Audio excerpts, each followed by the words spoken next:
Our days get a little complex sometimes. Often so many things make sense, yet so many do not. We are being intentional about giving prominence to the big stories in order to clarify and enlighten. Lead Story explains who, what, when, where, why, and how. Lead Story with George Davis, weekdays at 6:30 p.m. on CVM TV.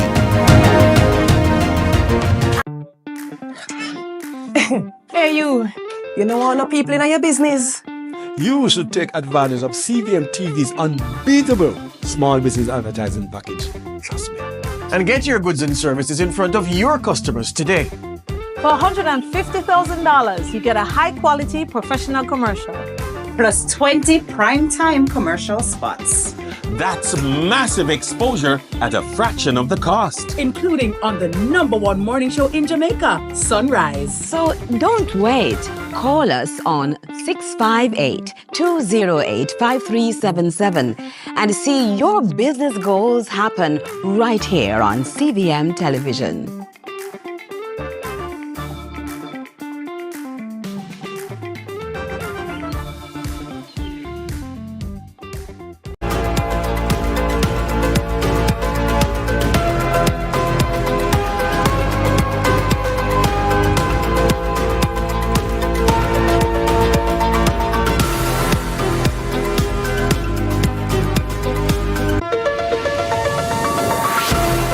Friday, November 1, 2024. Welcome to CVM News at noon. I'm Ramon Gordon. Recent videos circulating on social media appear to show police officers undermining citizens' rights. The Independent Commission of Investigations has taken note, with Commissioner Hugh Faulkner now addressing the issue. Trisha Kelly has more. Numerous videos displaying law enforcement officials acting unprofessionally with civilians have surfaced in recent days. From threats to physical injury, civilians have grown skeptical of the Jamaica Constabulary Force's mantra to serve and protect. The Independent Commission of Investigations, INDICOM, has received numerous complaints of alleged unfair treatment towards citizens in recent times. After witnessing videos of one incident in which a member of the force pointed her gun at a civilian, INDICOM Commissioner Hugh Faulkner is decrying this approach. Even the utilization of a firearm should not be done willy-nilly, should not be drawn willy-nilly. Particular circumstances must require that. Failure to do so can lead to tragedy. The confrontation, struggle over the firearm, misapplication, misuse, error, firearm falling, etc. He notes numerous cases have come to the agency's attention through social media videos. Faulkner adds there's no law preventing citizens from recording these altercations. However, in most instances, recordings are initiated because matters escalate. It's for this reason the Commissioner is urging peace to both parties. The outcome can be tragic. So we say to the citizen, comply with the directives of the security forces and complain. We're asking you to remain civility. And to the law enforcement bodies, the ethics and integrity of the policy of the JCF, for example, outlines the manner in which citizens should be dealt with respect, with decency. Commissioner Faulkner notes INDICOM has been doing well with its cases, having successfully brought some to court for trial. We are pleased that any mission or vision statement we have to give to the public that we can investigate the matter within a reasonable time, we are seeing fruitful signs of that. So 3 fatal shootings happened in 2023, and the third one was placed before the court yesterday. But the entity is not pleased with the number of reports it receives on such matters. The Commissioner is encouraging civilians and law enforcement officers alike to practice peace. Trisha Kelly, CVM News. The JLP's Deputy General Secretary Charles Sinclair says former House Speaker Marissa Dalrymple Philibert stepped down to preserve the integrity and reputation of the party. That comes amid mounting criticism over her reinstatement as Pick for Trelawney Southern as she faces a pending court case in December. You know, when you have a situation where the public sentiment may have been high at the time and a lot of commentary surrounding it, which was one, it could overtake the good work of this administration, and someone looking at it at the time would not want to have the good work of the administration distracted by the public commentary that was coming out at the time. This administration has done tremendously well in many respects, and that may have been a consideration of her. Just in the emotions at the time. Yeah. With major developments on the horizon, Prime Minister Andrew Holness is pushing back against critics who he says are undermining Jamaica's progress. Adrian Williams has that story. From the onset of the development in the East, some Jamaicans lamented a myriad of concerns, including loss of property and flooding in areas rarely flooded. Prime Minister Andrew Holness at an indigent housing handover in St. Thomas sought to clear the air about what he deems a lack of understanding on development issues. The PM compared sister country, Guyana, giving citizens 18 years and older a one-off $500 or approximately 79,000 Jamaican cash incentive, but was soon publicly criticized, adding people generally don't understand strategic development. The general trend shows that there is a very high level of ignorance in the society. People genuinely don't know and understand. And the other problem, of course, is that some don't care to know. Even when confronted with the facts, they remain convinced of foolishness still. In the comparison made with the Guyanese economy, he mentions the natural commodity of newfound oil, giving the country stability and making them able to grant citizens cash incentives. Holness believes investment is the key driver to developing Jamaica. The only way to address sufferation in a long-term, sustainable and enduring way is to make investments. The Prime Minister says his government has the formula to make Jamaica the place to live, work, do business and raise families. The strategy for development of this government, which needs to be explained to the people, is that it is not that we don't understand the immediate need that you have. But governments have been trying to solve your immediate needs for the last 50 years, and every time the needs still remain and is immediate. Nothing changed. With the East Coast Highway still under construction and repairs from damage caused by the passage of Hurricane Beryl, he insists something greater is being built to create a better business ecosystem. Adrian Williams for CVM News. Water is life, and to safeguard this essential resource, the National Water Commission (NWC) has intensified its efforts to educate citizens on the importance of conservation. Speaking on Sunrise today, Mayor Water Jamaica's project manager Catherine Palarecio shared insights into the program's history and ongoing impact. In 2015, MIA Jamaica, our company, was employed by NWC to manage their water losses in their distribution network here in KSA. So primarily this because of the leaks that are in the pipes and also in the houses in the communities, certain communities here in Kingston. So we were looking at conserving water in those areas, and we engaged the communities. And then to sustain, we were thinking, how are we going to sustain the project or the things that we started by engaging the kids to participate as well in the conservation tips. So we started going to schools, and with the primary objective that we go there, we encourage the kids to be a leak detective, and when they go home, they tell mommy and daddy, "Mommy and daddy, Yes. we learned this from school." So that's the primary goal. Commercial and metering manager Kamar Knight says the program targets students using TikTok challenges to raise awareness. Well, as it relates to impact, there will be an increase in awareness and responsibility. So let's say, for example, kids who learn water conservation tips, they tend to be more aware of water wastage. So you'll find out that they start to take shorter showers. They will start turning off the taps when brushing their teeth, and they will encourage their family to do the same. So with this increase in responsibility, it not only is increase their knowledge, but it also fosters learning, creativity, and leadership to becoming advocates for water conservation. You stay with us. More after this.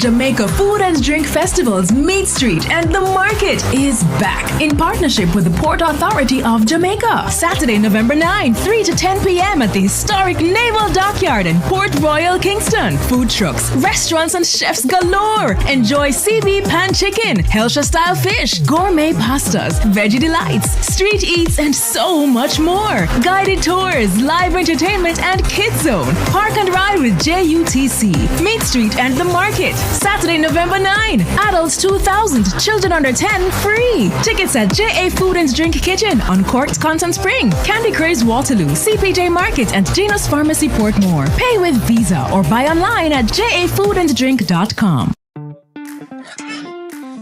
Hey you know all the people in your business? You should take advantage of CVM TV's unbeatable small business advertising package. Trust me.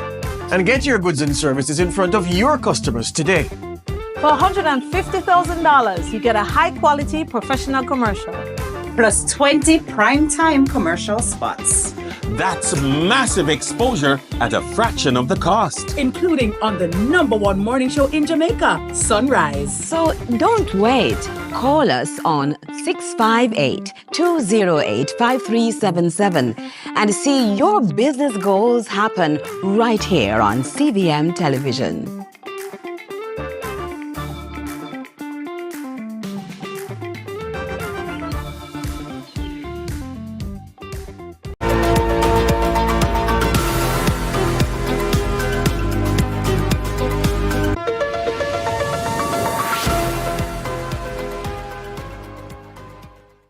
Welcome back. It's now time for our discussion segment.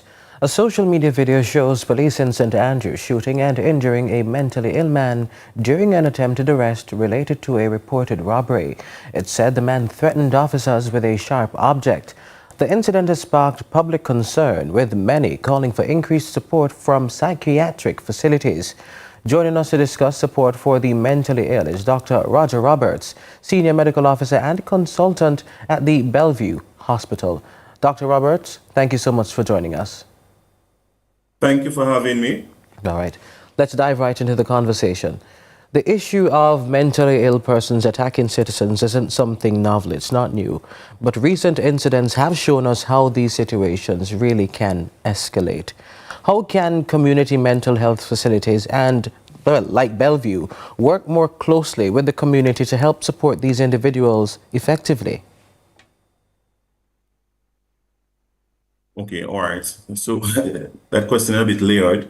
But what I would say is that off the jump, the vast majority of people with mental illness do not engage in violent acts. And I think that is important to note.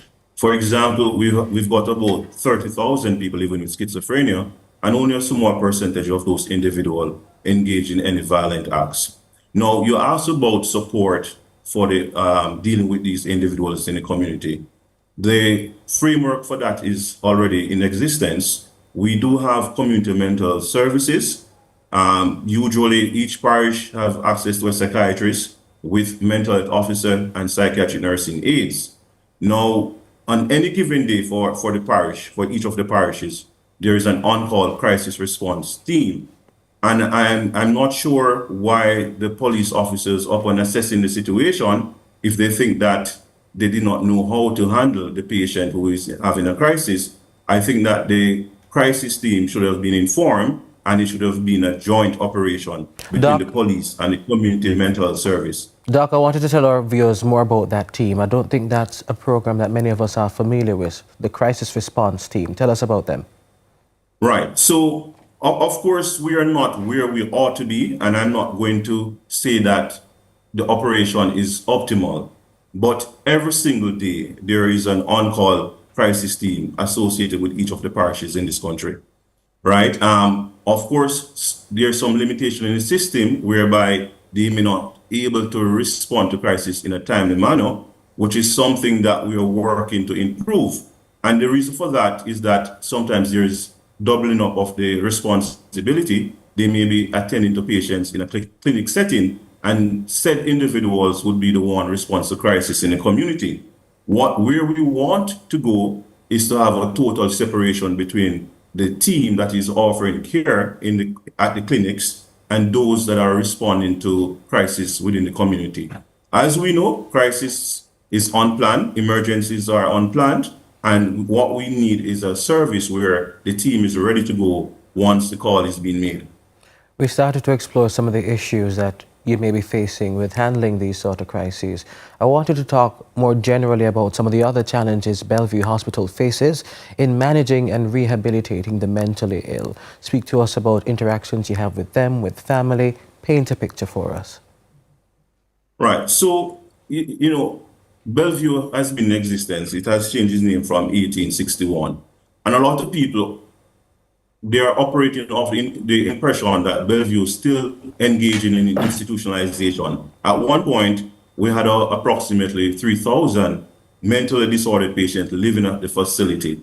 That is not the case now. Since 1997, there has been a deinstitutionalization policy, which is in keeping with best practice worldwide. We know that institutionalization robs the patients of their freedom, violates their human rights, and the longer patients are institutionalized for, the more they have more difficulty reintegrating in the community, right? So what has happened over the years, we have the bed numbers would have been reduced, and I must say as well that the infrastructure would have been reduced as well, because I mentioned about 1861. A lot of the buildings would have been condemned. Bellevue does not have the space to accommodate those patients, even if we were to be doing institutionalization, which we are not, because this is not in keeping best practice. The model of care is that patients who are going through a mental health crisis, they are hospitalized and they're stabilized. Some patients require a longer period of stabilization and rehabilitation, and we do facilitate those patients. But most of the patients would be stabilized within a month, and they are discharged back in the community to be followed up by the community mental health services, which, by the way, would have grown significantly over the last 10 years. Most parishes in Jamaica would have their own psychiatrists. Doc, I'm very curious. You said something very interesting earlier about how your institutionalization rates have fallen. So let's talk about combating stereotypes with regard to Bellevue. A lot of persons may be of the perception that it's for, quote, mad people. That is not so, sir. How are you combating that sort of ideology? Well, it's important for them to recognize that Bellevue serves multiple purposes. For example, when I look at the stats for the first three quarters of this year, we have stabilized 858 patients and discharging back in the community. Most of these individuals would have reintegrated in the community back at work, right? We don't have patient housing them here and depriving them of the ability to lead normal lives. The patients that we have here, which is about 480, we deem them as social cases, which is what they are. They are, most of them are very stable, can work. We try to keep them engaged in rehabilitative activity, in occupational therapy, but they're living here because they have nowhere to go. They would have been hospitalized, and then the family members would have abandoned them, and they end up being social cases living here. Dr. But they're Roberts. not here for mental health reasons. It's not because they're mentally unwell. It's because they have nowhere to live. I have to ask you then, because we have heard reports of family members just, well, ostensibly abandoning their relatives at these facilities. So I want to ask you then, what role do families and communities play, in helping with recovery, and how can they combat any sort of fears or misconceptions they have themselves? I think you started to answer it earlier, but you can elaborate further now. Right. Put it this way. When a patient becomes acutely unwell, it can be a scary picture for family members, and we do understand that. However, it's important for them to recognize that the person is having a mental health crisis. It is not a permanent state. While most of the conditions that we treat, they are chronic, there is effective treatment in controlling the symptoms. And once the person is stabilized and they have a normal mental state, they have no issue of functioning in society just as people without mental illness. And I think that family members need to look at it from the patient's point of view. Imagine you come in for an acute episode, you're stabilized, now you're well, you're free from all the signs and symptoms of your disorder, but now you're locked up in an institution indefinitely. Think about the impact on your mental health, what that would do to your mental health.